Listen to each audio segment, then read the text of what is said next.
vocês, né? Depois que a pandemia deu uma mansada, acho que já é a segunda vez que a gente vem. É uma honra para mim participar desse ciclo de palestras da casa.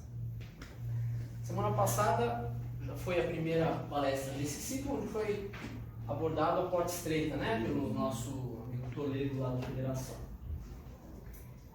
É um trecho do capítulo 18 e nós vamos falar hoje sobre outro trecho do capítulo 18, que é: muito será pedido a quem muito foi dado. Eu sempre tive medo quando eu escutei isso, porque assim, Deus do céu, vão vir com uma espada na minha cabeça. E como não tem hoje tanta exatidão na questão do tempo, segundo a Mônica, fiquem à vontade se quiserem fazer alguma colocação, alguma pergunta, nós estamos também à disposição. Antes de abordar propriamente o tema específico dentro do capítulo 18, eu gostaria de fazer uma abordagem do tema principal que abrange essas 4 palestras, que é o título do capítulo 18, que é Muitos os chamados e poucos os escolhidos. A gente pode até pensar que Jesus, não estou aqui dizendo que a tradução esteja errada, né? De maneira nenhuma, mas a gente pode até achar esses escolhidos como admitidos, alguma coisa assim, porque a própria Bíblia, onde está isso, fala que Deus não faz acepção de pessoas. Então Deus não vai privilegiar uns em detrimento dos outros. Ele escolhe o Jailson e não me escolhe, escolhe a Mônica e não me escolhe. Não é Deus que vai fazer isso. O que vai fazer isso são as nossas próprias escolhas. Eu gostaria então de pedir licença para vocês para fazer a leitura e conversando. Nós vamos conversar aqui como se estivesse num café da família, assim, né? Uma coisa mais à vontade hoje para falar dessas parábolas. A parábola do festim de bodas, que é onde está essa frase, onde ele fala muitos chamados e poucos escolhidos. Vamos passar por ela. Falando ainda por parábolas, disse-lhes Jesus: o reino dos céus, essa é a primeira colocação. Tem várias parábolas que Jesus usa esse termo para dizer assim, alguns chamam de parábolas do reino, né? Alguma coisa assim, onde ele usa parábolas, ele usa histórias, ele usa situações concretas para falar para nós uma ideia, para que a gente tenha uma ideia mais concreta do que é o reino dos céus, né? Porque é uma coisa bastante abstrata. Se já é abstrato hoje para nós pensar no reino dos céus, muito mais era naquela época que ele falava, onde as pessoas não estavam acostumadas com abstrações, né? De falar de coisas abstratas e discussões filosóficas. A maioria das pessoas ali estava lutando pela sobrevivência. Então, o pastor entenderia mais fácil se estivesse falando em termos de cabritos e de ovelhas e de lobo. O agricultor entenderia mais fácil se a história fosse falada em termos de árvores, de vinhas, de oliveiras, de colheita, de plantio, de semente, né? E cada um ali identificava nessas situações concretas que Jesus trazia alguma coisa que era muito concreta para si e que poderia dar uma ideia da abstração que ele queria dizer. E ele disse, né? Falando ainda por parábolas, disse-lhes Jesus: o reino dos céus se assemelha a um rei que, querendo festejar as bodas de seu filho, despachou os seus servos a chamar para as bodas os que tinham sido convidados. Olha só, o rei queria convidar as pessoas para as bodas, para o casamento do seu filho. Nós podemos entender esse rei como Deus e esse filho como Jesus. Tá? Despachou os seus servos a chamar para as bodas os que tinham sido convidados. Quem eram os que tinham sido convidados? Olha, essa parábola foi contada ali no seio do povo hebreu, que era o povo monoteísta da época ali, de que se tem notícia. Então eles foram convidados, eles tinham a lei e os profetas, né? Tiveram a lei de Moisés, tiveram a Torá, que foram os livros de Moisés, e você quer que eu me mexa menos, né? Estou judiando de você, né? E eles tinham a lei de Moisés e tinham os profetas que tinham vindo depois. E a maioria dos profetas deu o seu recado no seguinte sentido: olha, cuidado só com as práticas exteriores. Cuidado só com as práticas exteriores. Então, olha só. Despachou os seus servos a chamar para as bodas os que tinham sido convidados. Estes que receberam a lei dos profetas foram os convidados. Estes, porém, recusaram ir. O rei então despachou outros servos, segundo o convite, com ordem de dizer da sua parte aos convidados: preparei o meu jantar, mandei matar os meus bois e todos os meus cevados. Tudo está pronto, vinde às bodas. Eles, porém, os convidados, sem se incomodarem com isso, lá se foram. Um para a sua casa de campo, outro para o seu negócio, outra tradução vai falar o seu tráfico, né, no sentido de comércio. Ou seja, receberam o convite do espiritual, receberam o convite do elevado, mas preferiram virar as costas para isso e ficar mais apegados às coisas da matéria, às coisas do mundo, às coisas de Mamon, às coisas de César, do que às coisas de Deus. Lá se foram, um para a sua casa de campo, outro para o seu negócio. Outros pegaram dos servos e os mataram. Mais grave, né? Depois de lhes haverem feito muitos ultrajes. Sabendo disso, o rei se tomou de cólera e, mandando contra eles os seus exércitos, exterminou os assassinos e lhes queimou a cidade. Calma. Jesus usava ali uma linguagem, uma característica forte ali da língua hebraica e mesmo do aramaico, para dar os recados de uma maneira que ficasse vivo na mente daquelas pessoas. Né? Não está dizendo aqui que Deus é um ser vingativo, ou um ser que se enche de cólera. Nós sabemos que Deus é imutável. Né? Então ele não está sujeito a essas variações de humor que nós estamos sujeitos. Mas Jesus usava muito essa característica forte da língua hebraica para dar os seus recados de maneira que ficasse viva na mente daquele povo. Sabendo disso, o rei se tornou de cólera e, mandando contra eles os seus exércitos, exterminou os assassinos e lhes queimou a cidade. Então disse aos seus servos: o festim das bodas está inteiramente preparado. O reino de Deus, né? Está inteiramente preparado. Mas os que para ele foram chamados não eram dignos dele. Lembra que Jesus teve uma outra passagem que ele falou que haveria mistérios ocultos aos sábios e aos prudentes? Esses que foram convidados na época eram chamados sábios. Eram os que conheciam muito bem a lei de Moisés, eram os que conheciam muito bem o que havia sido colocado pelos profetas, eram exímios praticantes das práticas exteriores, das práticas ali externamente observáveis, mas não tinham transformado seus corações. Os que para ele foram chamados não eram dignos dele. E depois as encruzilhadas e chamai para as bodas todos quanto encontrardes. Os servos então saíram pelas ruas e trouxeram todos os que iam encontrando, bons e maus. A sala das bodas se encheu de pessoas que se puseram à mesa. Então foram aquelas pessoas que se dispuseram a aceitar, ao menos de boca, o convite das coisas do Espírito. Entrou em seguida o rei para ver os que estavam à mesa, e dando com um homem que não vestia túnica nupcial, disse-lhe: meu amigo, como entraste aqui sem a túnica nupcial? O homem guardou silêncio. Então disse o rei à sua gente: atai-o de pés e mãos e lançai-o às trevas exteriores. Aí é que haverá prantos e ranger de dentes, porquanto muitos há chamados, mas poucos escolhidos. Vamos pensar nos escolhidos que não se escolhem. Tá? Essa finalzinho dessa parábola,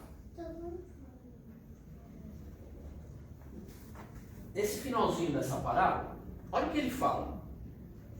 Foram 3 convites, não foram? Não é 3 convites, foram 3 levas de servos.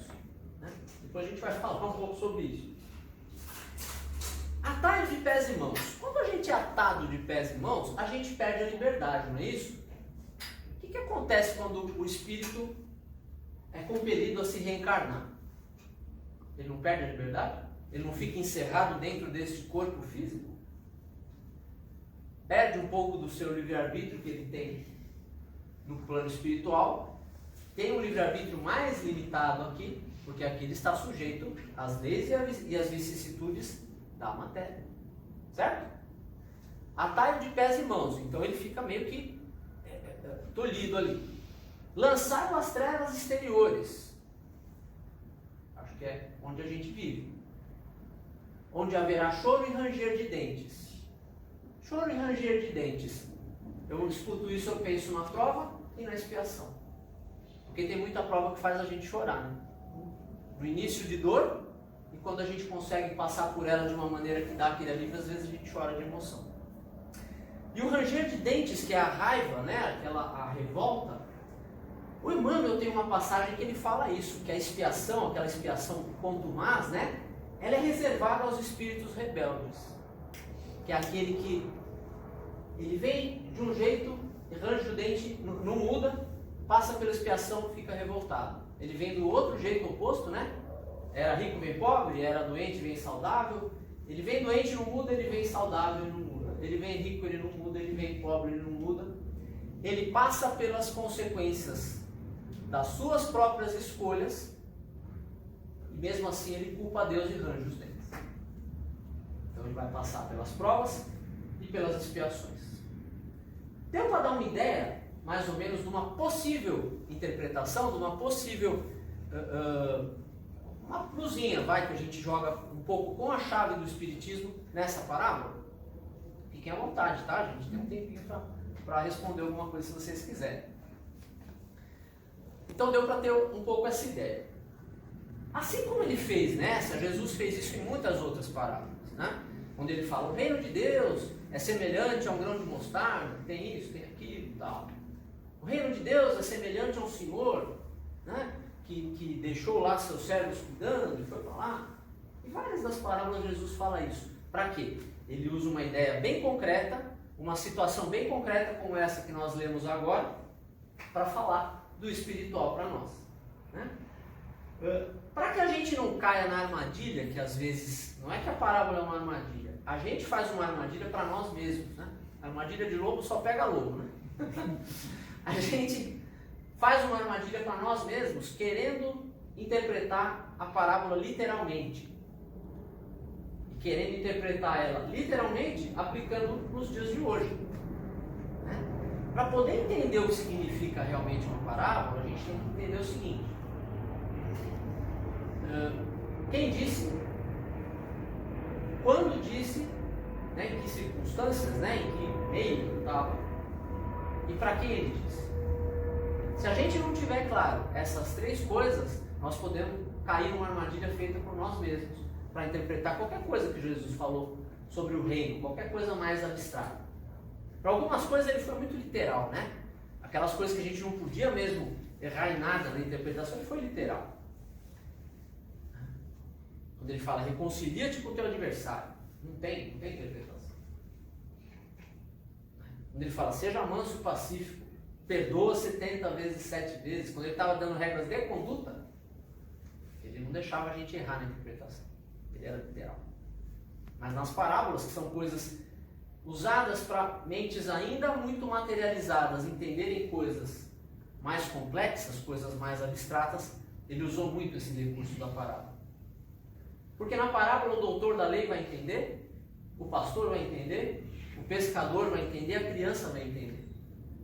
Se ele fala na linguagem do doutor da lei, só o doutor da lei vai entender. E aí tem uma coisa que é muito paradoxal nos ensinos de Jesus. Muitas vezes eles foram os que menos entenderam.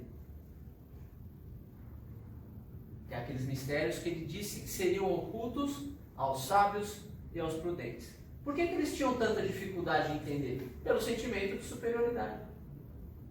Se eu sou superior e me acho superior, eu acho que eu já sei tudo. Como é que eu vou aprender alguma coisa? Como que eu vou entender alguma coisa que fala numa linguagem diferente da minha? Né? Um exemplo muito vivo disso está no livro Boa Nova, de Humberto de Campos, que é quando Jesus começa aquele diálogo, né? O Hanan, o sacerdote ali, começa um diálogo com Jesus e ele perguntava para Jesus de um jeito rebuscado e Jesus respondia de uma maneira simples, e mesmo assim ele se viu cercado pela sabedoria de Jesus e teve que abrir mão da conversa que ele intencionava ter com Jesus, porque Jesus em nenhum momento fez o jogo dele. Outro dia a gente pode contar um pouco essa parte. Está na história, primeiras pregações do livro Boa Nova. Então, Jesus usava muito isso. Agora, quando a simbologia dessa parábola, lembra que o primeiro, entre aspas, o primeiro milagre que Jesus fez foi numa festa de casamento? Que foi aquela situação em que ele transforma a água em vinho. Uma situação até meio controversa ali para Pedro, que Pedro achou que ele poderia estar estimulando de alguma maneira ali a bebedeira, e até foi meio que chamar a atenção de Jesus, e fala: mestre, você não está estimulando a bebedeira? E Jesus, do mesmo jeito que ele fez com o Anã, mas não porque Pedro fosse orgulhoso, mas pela inocência ainda de Pedro. Ele fala: Pedro, conheces a alegria de servir um amigo? Porque essa simbologia das bodas lá, primeiro grande feito externo de Jesus foi transformar água em vinho. E por que essa simbologia nessa parábola aqui, que é o título dessa série de 4 palestras aqui que nós vamos ter? Porque as bodas no Antigo Testamento, que era a lei e os profetas que se tinha até ali, as bodas simbolizavam ali, de maneira muito clara e de maneira que não deixava dúvida, a união do homem com Deus. A gente não pode trazer isso para o conceito de hoje, mas na simbologia da época, por isso que eu estou dizendo que a gente tem que ter o contexto nas mãos para poder entender, essa simbologia das bodas é a união da humanidade, a união do homem, que seria ali, naquela simbologia, a esposa, e Deus seria o marido. No caso aqui, Jesus seria o marido. E ele faz 3 convites para a união da humanidade com o divino, com o representante do divino, e esse convite não é aceito. E aí chega aquele homem, o que o rei fala no final ali, no terceiro convite que houve muita gente ali que aceitou, porque esse convite foi mais universal, não foi restrito ali àqueles que tinham sido convidados inicialmente, muita gente aceitou. Mas a parábola dá um exemplo aqui que não basta aceitar. Não basta aceitar. Por quê? Olha o que ele fala. Amigo, como entraste aqui sem a túnica nupcial? E aí é que ele joga o homem, naquele ataio de pés e mãos, não sai as trevas exteriores, aí é que haverá choro e ranger de dentes. Não bastava então aceitar o convite. Tem que cumprir aquilo para que se foi convidado. Qual é a regra ali do espiritual? É que o homem esteja com a túnica nupcial. Isso é uma outra simbologia muito bonita.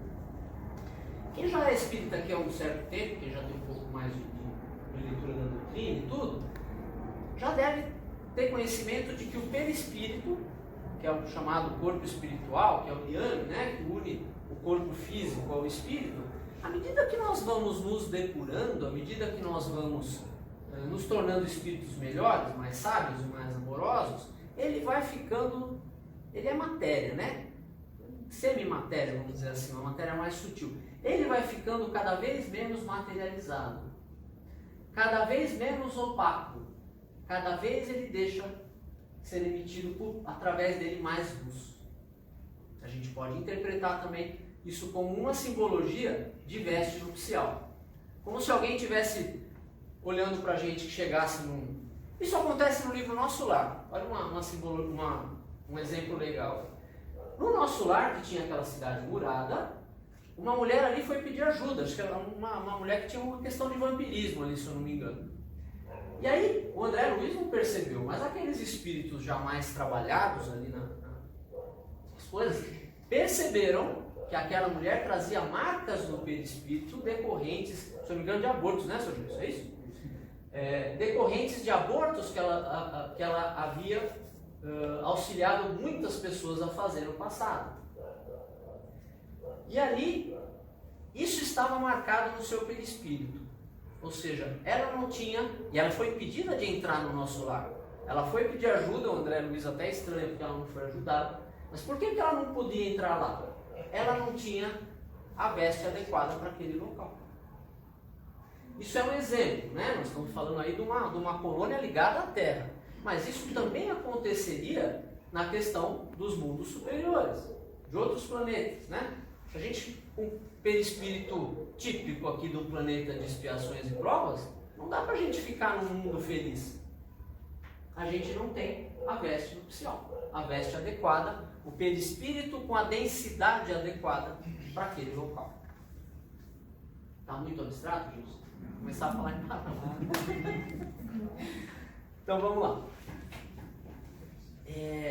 E aí a gente está falando da união do homem com Deus, da união do homem com Jesus, se preferirem assim, que a doutrina espírita diferencia, né? Jesus não é Deus, ele é um espírito que chegou às culminâncias da evolução, mas ele não é Deus. E essa união é simbolizada num casamento. O que é a primeira coisa para um casamento, principalmente naquela época, né? Onde se apedrejavam mulheres adúlteras, onde se repudiavam mulheres que cometiam adultério, né? Uma sociedade bastante patriarcal ali na época. Naquela sociedade, qual é o requisito mais importante para que um casamento possa dar certo? Fidelidade. Exatamente. E o que essa parábola então estava dizendo? Que aqueles que haviam sido convidados não foram fiéis. Não honraram aquilo para que foram convidados. Foram infiéis. E fidelidade, né, a gente costuma associar fé com crença. Mas fé é muito mais do que crença. Fé, na etimologia da palavra, ali, fide, do latim, tem muito mais a ver com fidelidade do que com crença. Porque tem muita gente que não tem fé, mas acredita, tem a crença. Né? Acho que eu até já falei isso aqui. Tem um bandido que, antes de cometer um assalto, ele faz uma prece para não ser pego pela polícia. Não tem dúvida que ele acredita, né? Tanto ele acredita que ele faz uma prece ali fervorosa, ajoelhado. Faz até promessa se bobear. Mas ele não tem fé. Porque fé tem a ver com fidelidade. Tem a ver com a gente permitir que as nossas crenças nos modifiquem. Se não fosse assim, Jesus não diria para muita gente: a tua fé te salvou. O que ele quis dizer? Você foi fiel. Ele não falou se você acredita. Você foi fiel. Acreditar é pressuposto, né? No mínimo tinha que se acreditar. Mas o que salvava era a fidelidade aos ensinamentos. Era a fidelidade aos ensinamentos. A fidelidade é o que ele explicou no Evangelho.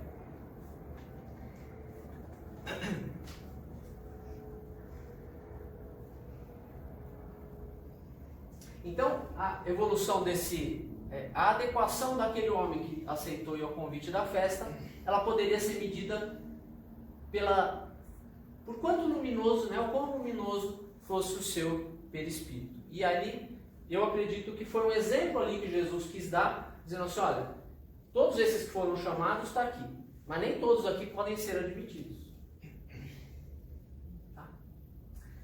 E agora eu queria pensar numa coisa junto com vocês aqui. Ele fala de 3 convites aqui, não fala? O primeiro que ninguém ligou, o segundo que além de ninguém ligar ainda mataram alguns dos servos, e o terceiro que foi universal, distribuído a todo mundo. É importante a gente dizer aqui que não estamos dando aqui nem um curso, nem uma proposta de interpretação oficial das parábolas, né? Nenhum de nós tem autoridade para fazer isso. Mas o que nós estamos trazendo aqui é para a gente raciocinar juntos um pouquinho sobre o que tem aqui. A revelação espírita qual que é? É a primeira, a segunda ou a terceira? É a terceira revelação. É o terceiro convite, é o terceiro chamado.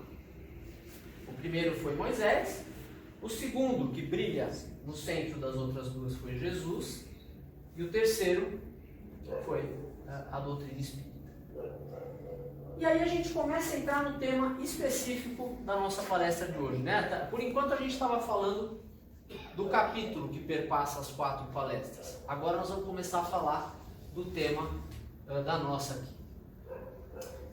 Quem recebeu o terceiro convite? Somos nós que estamos aqui. Tivemos contato com o Espiritismo. Antes disso tivemos contato com o Evangelho de Jesus. E antes disso tivemos contato ali com os 10 mandamentos, com a primeira lei. Foi dado muito para nós? Vou fazer uma continha aqui. 73 livros da Bíblia, mais os 5 da codificação, mais 12 volumes da Revista Espírita, mais uns 20 da Ivone Pereira, 412, né, do Chico Xavier, 250 mais ou menos do Divaldo.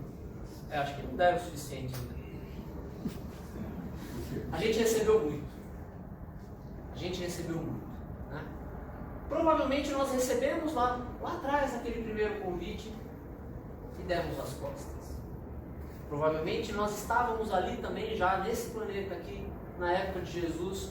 De alguma maneira, esse convite chegou a todo mundo e nós demos as costas. Até que o Pai fala, e de uma maneira muito semelhante à simbologia que está ali no Evangelho segundo o Espiritismo, ele fala, derramarei do meu Espírito sobre toda a carne, quando ele fala da eclosão da mediunidade.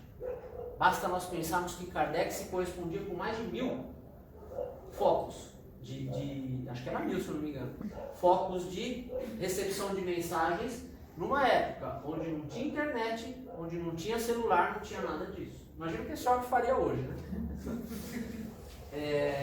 Então era tudo feito ali mesmo, na raça, mesmo no manual, né? Mas essa revelação, assim como acontece aqui na parábola, ela foi universal.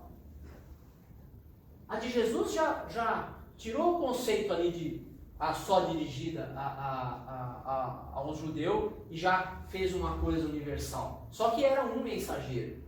Outros tiveram que espalhar a mensagem. A terceira revelação já começa com milhares de mensageiros. As mensagens começam a vir por todos os cantos do mundo. Então ela já é universal pela própria geografia. Ela não veio dada num lugar só. Ela já começa com esse caráter de universalidade. Então, se a gente tem a terceira revelação como uma coisa mais universal, e uma coisa que nos deu muito, né? Por que eu digo que ela deu muito? A gente podia ter dúvidas sobre a lei de Moisés. Quando Jesus chega, ele dá a chave para a interpretação da lei de Moisés. A chave interpretativa. O que eu estou querendo dizer? Só um exemplo. Quando fala ali do sábado, né? Na lei de Moisés estava lá, guardarás o dia de sábado, para o honrar e o santificar. E aí aqueles que eram literais, né? Aqueles que guardavam as práticas exteriores, mas mantinham o coração cheio de orgulho, cheio de egoísmo, chegaram e falaram assim, seu mestre, falaram para os discípulos, né? Seu mestre está lá, fazendo cura no sábado. Né? Deve ter sido uma carne assim, batendo o pezinho. Aí, quando ele escuta, ele fala assim, o sábado foi feito para o homem, não o homem para o sábado. E aí ele pode ver que como aqueles que conheciam a lei, como aqueles que eram os fariseus, né, que eram muito conhecedores da lei, ele sempre falava de maneira diferente do que ele falava para os pequeninos. Porque ele vira para eles e fala assim, algum de vocês, se for cair um boi lá de vocês, num buraco lá no sábado, você não vai tirar? Aí o povo não falava nada. O povo ficava... mesma coisa, né? Um outro exemplo também que mostra a diferença com que Jesus tratava o pequenino. O pecador que era pequenino por não conhecer a lei. E os doutores da lei era na passagem da mulher adulta. Nós vamos passar um pouquinho já. Sobre o tema específico de hoje, como que ele disse? O servo que souber da vontade do seu amo e que entretanto não estiver pronto e não fizer o que dele queira o amo, será rudemente castigado.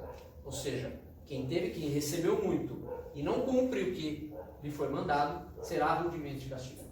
Mas aquele que não tenha sabido da sua vontade e fizer coisas dignas de castigo, menos punido será. Ele não fala que está livre, né? Ele fala menos punido será.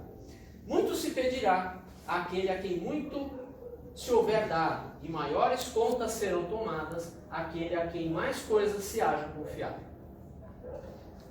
Isso está em Lucas. Em João tem similar, né? Vim a este mundo para exercer um juízo, a fim de que os que não veem vejam, e os que veem se tornem cegos. Quer dizer que aqueles que é orgulhoso, que já acha que sabe tudo, eles se sentem um cego, porque eles não entendem nada que Jesus quis dizer. É aqueles mistérios ocultos aos sábios e aos prudentes que a gente falou. Respondeu-lhes Jesus. Alguns fariseus que estavam com ele, ouvindo essas palavras, lhe perguntaram: também nós então somos cegos? O fariseu, orgulhoso, conhecedor da lei, praticante dos ritos exteriores, mas com o coração empedernido ainda de orgulho, de egoísmo, de cobiça, de uma série de coisas. Respondeu-lhes Jesus: se fosseis cegos, não teríeis pecados, mas agora dizeis que vedes, e é por isso que em vós permanece o vosso pecado. Ele diz que vê, ele diz que sabe, ele acha que conhece tudo por conhecer a letra da lei. E ali é que Jesus fala dessa responsabilidade. Então, como nós já dissemos no início, não é uma ameaça aqui, mas a característica que Jesus usa de utilizar a característica forte da língua hebraica para dar recados que ficariam muito tempo na cabeça das pessoas. Na verdade, é um recado de proporcionalidade. A gente pode pensar nisso como um recado de proporcionalidade. A quem muito foi dado, muito será pedido. Então, aquele que recebeu muito, que teve todos os convites, todas as revelações, e mesmo assim ele não cumpre o que está ali, ele é muito mais responsável do que aquele que recebe a lei agora, ou aquele que sequer recebeu a lei. A responsabilidade é muito maior. Por que a gente pensa sempre nessa parte de proporcionalidade? Naquela parábola dos talentos, ela é muito semelhante aqui, embora a história seja completamente diferente, ela é muito semelhante em sentido àquela primeira que a gente falou, a essa que a gente falou, da responsabilidade. Vamos passar por ela rapidinho aqui. O homem, um senhor, Jesus começa assim: o reino de Deus é semelhante a um homem, que teve os seus negócios e tudo, chamou os 3 dos seus servos. Ele tinha que viajar para uma terra distante. Ele chama 3 dos seus servos. Olha o caráter de proporcionalidade. E ele distribui a cada um talentos. Você pode pensar nesses talentos como dinheiro, como possibilidades materiais, como inteligência, como saúde, como possibilidades espirituais, como mediunidade. Tudo que a gente recebe para colocar a serviço do bem, para colocar a serviço de Deus, pode ser entendido, simbolizado nesse talento. E aí ele distribuiu a cada um dos 3 talentos para que administrarem e distribuiu o número para cada um segundo a sua capacidade de administração.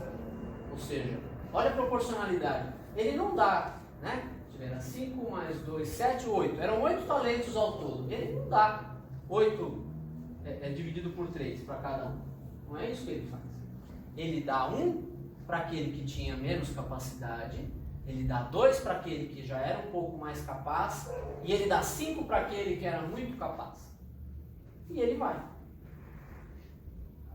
E a ordem que cada um daqueles tinha seria de que seria pedido contas ao que eles tivessem feito daqueles talentos que lhes tinham sido confiados. Quando o Senhor volta, ele vai chamar os 3 e ver o que cada um fez. E aí olha a semelhança com aquela parábola que a gente leu. Para um ele chega, ele fala assim: Senhor, está aqui os 5 talentos que me deste e outros 5 que lucrei. Está aqui, 10 talentos. Aí ele fala: servo bom e fiel. Agora que foste fiel nas pequenas coisas, eu vou te colocar sobre as grandes. Entra na alegria do teu Senhor. Aí ele chama, da mesma maneira que ele tinha 2. Ele fala: Senhor, está aqui os 2 talentos que me confiaste e outros 2 que eu lucrei, aplicando os seus talentos. E ele fala a mesma coisa: servo bom e fiel, foste fiel nas pequenas coisas, eu vou te colocar sobre as grandes. Entra na alegria do teu Senhor. Aí ele vai no terceiro. O terceiro foi um caso um pouco diferente. Ele vira e fala: Senhor, eu sei que o senhor é um homem muito severo, que colhe onde nem semeou, então fiquei com medo do que o senhor faria comigo e enterrei o seu talento. Ele não tinha aplicado o talento, não tinha feito frutificar aquele talento. Enterrei o teu talento. Está aqui o teu talento. Aí ele fala uma coisa completamente diferente do que ele falou para os outros. Ele fala: servo mau e infiel. Lembra da fé? Servo mau e infiel. Se era para você fazer isso, enterrar o meu talento, era melhor que tu tivesse dado aos banqueiros para poder pelo menos recebê-los com juros. Né? Olha o que ele fala: tirai dele o talento e dai àquele que tem 10. Lançai-o às trevas exteriores, lembra disso? Lançai-o às trevas exteriores, onde haverá choro e ranger de dentes. Algo semelhante assim. E é o que eu queria que a gente reparasse junto aqui. Ele não fala: tirai dele o talento e dai àquele que tinha 10. Pode olhar lá, escolhe a tradução que você quer e olha. Aquele que tem 10. Como que aquele que entregou os 5 que ele tinha e os 5 que ele ganhou, que eram os 10, entregou ao Senhor? Como é que ele ainda tem 10? É porque a parábola não está falando de coisas físicas. Ele está usando uma simbologia física, mas na sutileza ele deixa entrever que o significado é espiritual. Tirai dele o talento e dai àquele que tem 10. E aí ele explica isso que eu estou falando de uma outra maneira. Porque aquele que tem mais se lhe dará e terá em abundância. Aquele que não tem, até o pouco que tem lhe será tirado. Acho que vai ter uma palestra sobre isso aqui, né? Que fala sobre essa... Acho que uma delas é sobre isso. Então olha só, é a proporcionalidade. Os talentos foram distribuídos conforme eles tinham a capacidade de administrar. E aquele que foi muito dado, que foi o que pegou 5, foi exigido 5. Aquele que recebeu 2, foi exigido 2. O Senhor não foi exigir 5 daquele que tinha recebido 1. Perceberam? O caráter de proporcionalidade. Só que ele já tinha menos capacidade, não dava para ele receber meio, né? Meio talento, ele recebeu 1, e mesmo assim ele ainda não conseguia multiplicar. Aí o que a gente conclui da parábola, né? De uma maneira até grosseira. Pessoal, está faltando prova e expiação dele.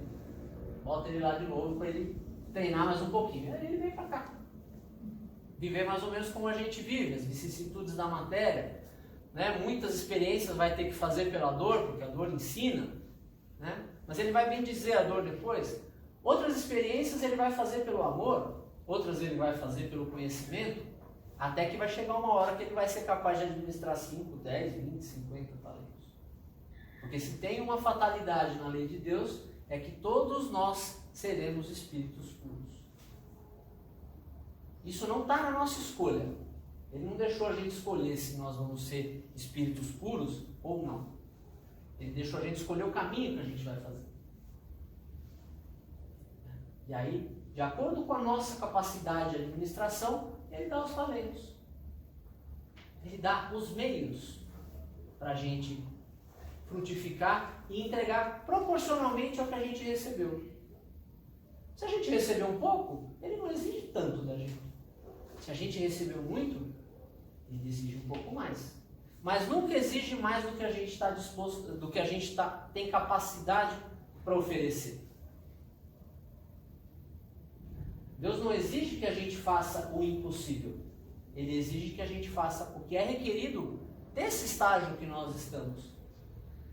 O que é requerido de nós é compatível com o nosso estágio evolutivo. Não se exige de nenhum de nós uma atitude semelhante ao que um espírito puro faria na mesma situação. Porque seria uma violência do Pai.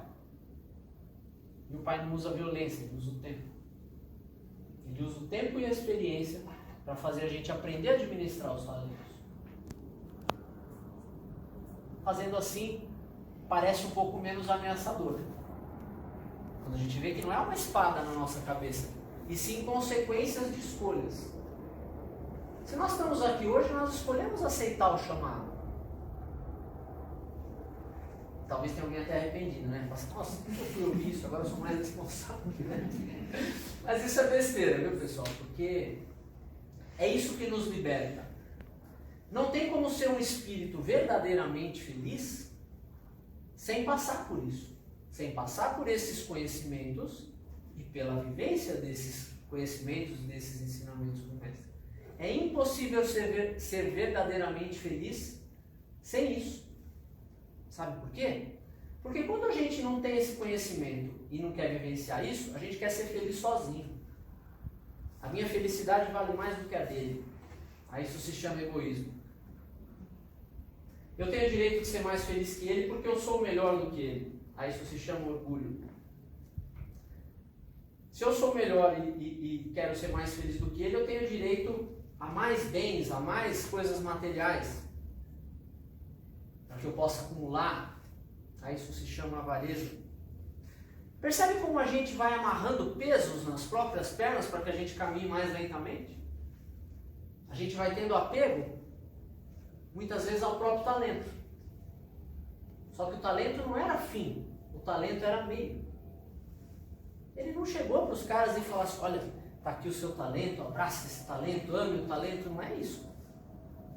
O talento é para ser administrado e gerar frutos dignos. Dignos do quê? Do que eles já tinham recebido. Da capacidade de administração de cada um. Era isso. Não era para se apegar ao talento, que é isso que está simbolizado em enterrar o talento, né? Eu não posso deixar ninguém pegar, então eu tenho que enterrar. Não, mas isso é apego. Aí ele não vai produzir o fruto. O talento não era uma semente. Ele dependia da administração para dar o fruto. A semente frutifica sozinha, mas aquilo era um talento. Se eu não trabalhar, se eu não utilizá-lo a serviço do bem, ele não vai servir para absolutamente nada. E o que se espera da gente, então, né, quando se diz esses termos, a quem muito foi dado, né? Nós que recebemos aqui, eu falei essa enxurrada aí de ensinamentos da primeira, da segunda, da terceira revelação aí. Só do Chico Xavier já dá para algumas encarnações, né? 400 e tantos livros. Só André Luiz já dá para estudar uma vida inteira, tendo novidades sempre. O que se espera da gente não é que a gente salve o mundo, mas o que ele espera é que a gente não se recuse a salvar alguém como nós. Não é requerido de alguém aqui que está nesse estágio que nós estamos, fala assim, nossa, tem que, hoje é dia 14/7, até dia 28, aí você tem que transformar o mundo. Isso não está na nossa programação. Mas talvez esteja na nossa programação enxugar uma lágrima de alguma pessoa que está trabalhando com a gente lá. Talvez esteja na nossa programação, né? No sentido de esfera de ação. Visitar uma pessoa que está doente. Visitar uma pessoa que está sozinha. Fazer o silêncio ante um erro do outro que ele já está se culpando o suficiente. Que muitas vezes a gente cometeria o mesmo erro, mas está lá julgando a pessoa. Não se espera que nenhum de nós aqui parta hoje aqui e fala, em 3 meses eu vou salvar o mundo. Não. É outro tipo de ombro que carrega esse tipo de fardo. É outro tamanho de ombro. A salvação do mundo, né, no sentido de evangelização, de iluminação do mundo, não de salvação gratuita, né? Assim, salvação na inércia, né? É gratuita porque ela vem de Deus, né? Mas ela não obedece à inércia, ela obedece à ação. Isso é colocado em ombros fortes. Isso é colocado em Jesus, né? Isso é colocado em ombros auxiliares ali que ajudam, né? Pedro, Paulo, hoje Emmanuel, né? Em outros apóstolos ali, você pode pensar em Ananias, você pode pensar uma série. Esse tipo de ombro tem obrigações maiores. Esse tipo de ombro tem obrigações maiores. Nos nossos ombros, o que Jesus espera é que a gente não se recuse a fazer o que está no nosso alcance. Que não é, vou repetir, não é salvar o mundo em tão pouco tempo, mas é salvar alguém, muitas vezes, muito parecido com a gente. Muito parecido com a gente. Quanto mais a gente convive, mais a gente vê como nós somos iguais, como nós somos parecidos. Uma das coisas que Jesus falou foi: aquele que te pedir para caminhar 1000 passos, caminha 2000. Por que ele diz isso? Porque em 2000 você vai conhecer o outro melhor e não vai achar ele mais tão diferente. Você não vai achar ele tão culpado. Você não vai achar ele tão chato. Aí nós vamos pensar: você é meio parecido comigo, né? Isso que ele fala, eu falo também. Isso que ele faz, se não faço, já fiz também. E se não faço hoje, talvez seja porque muita dor me fez parar de fazer. É isso que se espera. Que a gente faça jus, que a gente honre o muito que a gente recebeu. E a gente pensa: nossa, mas é muito difícil. Porque toda essa coisa que está nessas revelações todas é muito difícil para nós nesse estágio que nós estamos aqui. É difícil. Jesus nunca falou que seria fácil. Mas o que ele garantiu, e ele garantiu da experiência que ele mesmo fez, é que vale a pena para sempre. Então isso que a gente acha que não é fácil, não é fácil realmente, mas tem data e hora para acabar. Toda e qualquer prova, toda e qualquer expiação vai acabar. Mas a evolução e os frutos maravilhosos que vão decorrer dela são para sempre. Então essa dificuldade, como ele garante a Pedro, se eu não me engano, vai ser paga ao cêntuplo. Você passa uma dificuldade hoje, mas você vai passar aquela virtude que aquela dificuldade te ajudou a adquirir, é para sempre. Você vai contar com ela pela eternidade. Por isso que ele garante a Pedro, se eu não me engano, que será pago ao cêntuplo o que vocês estão fazendo. Então não é ameaça, é promessa de recompensa. É promessa de recompensa. O próprio Kardec fala isso: nossa, muito será dado àqueles que aceitarem verdadeiramente e vivenciarem o convite. Muito será dado. Jesus repete: aquele que tem mais se lhe dará, terá em abundância. Para o outro ele fala: eu vou te colocar sobre as coisas grandes. Mas se a gente vivenciar o convite que foi assim, não é só aceitar, ele tem que ser vivenciado. E nos momentos em que for mais difícil, não faça como o fariseu que se acha forte. Se faça humilde e pequeno diante de Deus e converse com Ele. Jesus te autorizou a chamá-lo de Pai. Se fosse uma ameaça, se Deus fosse unicamente um juiz com uma espada, um martelo na nossa cabeça, Jesus não teria autorizado a chamá-lo de Pai. Jesus nos autorizou a nos dirigir ao Pai, procurando, aquelas bodas de que nós começamos a falar 40 minutos atrás, 50 minutos atrás, procurando aquela união íntima, aquela união onde você não tem nada mais a esconder de Deus e onde você não tem do que se envergonhar dentro de si mesmo. E aí você pode dizer: Pai, me ajuda, está difícil aqui, sou pequeno ainda, estou aprendendo, me fortalece, Pai. E o Pai vai olhar para você e vai estar dizendo: olha, já melhorou, ele não está me pedindo para tirar a prova da frente dele, ele está me pedindo forças para passar por ela, porque ele sabe que através dessa prova só é o bem dele que eu quero. É isso que... Quem sou eu para dizer o que Deus falaria? Mas nós estamos aqui só fazendo uma ilustração de como Deus poderia responder no teu coração a uma prece tua. Que Ele ilumine, acompanhe e oriente cada uma das suas escolhas. Obrigado.